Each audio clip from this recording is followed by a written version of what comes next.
the thing is, I stopped drinking, and then Thanksgiving happens, right? Um, Family's coming. We all go back to our hometown 2 hours away, and I'm like planning. I've planned this awesome wine pick for all of us, like 5 people. Um, Hmm. I picked 18 different wines, and I put a lot of work into it. I was like, I'm not going to drink. Like, I'm sober. I've got 2 months sobriety. I can go into Thanksgiving and be fine. And my brother came to pick me up, and I don't know. 2 days in, I'd finished like 9 bottles by myself. Like nobody else had touched it. And that was Thanksgiving of 2017, and I basically didn't stop drinking until like January or something again. Um, and again, my coworker kept on talking to me. We were really dead, super slow at this restaurant where I was working. Um, in the winter, it's slow. Everybody stays home. It's an outside space, and it gets cold here, so it was just dead. And we would just be talking, and I would be like, okay, yeah, sobriety. I'll try it out this time. And January, February, I get another like few days in sober, and a couple months sober, and then April, my birthday month comes, and again I drink, and I text an ex, and I'm like, oh, I'm not over this.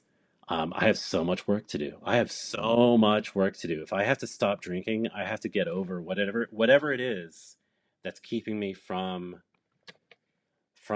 accessing from accessing sobriety. I have to figure out what that is. And Yeah.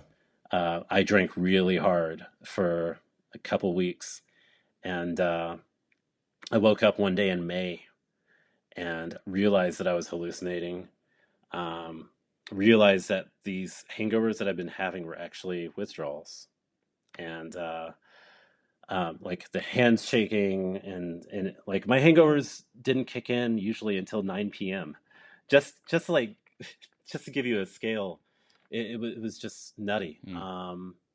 The withdrawals wouldn't Well, kick in until 9 p.m. and I realized that all my actions had led me to withdrawals, and that it wasn't going to just stop. I wasn't just going to age out. I was 30, 31. I turned 31 in April, and I realized I wasn't just going to age out of drinking. I had to make the decision to stop. I had to take responsibility and face what I was deathly afraid of, which were my feelings. Um, yeah. and I texted, I went on psychologytoday.com, and I looked up a therapist who was an immigrant and non-religious, and I sent her an email. I was like, when can you meet? She's like, meet me in a week. I was like, okay, I guess that gives me a week head start to try.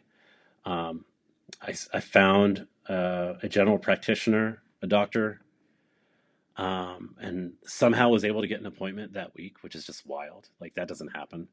And I was like, hey, I went in and we did, I guess I was a week sober, or I don't know, 2 days sober. It's really fuzzy looking back. And I was like, hey, I've been drinking a lot. Like, we need to run a liver test. And all the tests came out fine, which is just wild to me. How do you drink that Mm. much for so long and just be okay? And I was like, so can you help me, doctor, with what's the solution? Like, how do I not drink? And he's like, have you tried AA? And I was like, I've been. It's not going to work for me. It's that's the last thing I want to hear you say. And Yeah. I moved on, and I went to that therapist, and I managed to stay sober for a week. Um, and she told me, "Hey, if you drink again, I'm going to send you to rehab." And just like that relationship that ended, I was like, "No, you're not sending me to rehab. I'm going to stay here. I'm going to get sober, and we're going to work through whatever it is I have to work through." Because this is not drinking Mm. is not working for me. I'm done. I appreciate you guys listening to the Stacking Days podcast. I hope this episode added value to your recovery and wellness journey. Before we go our separate ways, let's connect on social. You can find us on TikTok and Instagram at Stacking Days, or via the website www.stackingdays.com. By supporting the show, you can play a direct role in amplifying people of color in their pursuit of recovery. The easiest way to do that is to subscribe or hit the follow button. This way, you'll never miss an episode, all while playing an active part in creating the ecosystem where diverse voices in healing matter. This show is for the purpose of education and connection and is not a replacement for therapy or recovery care.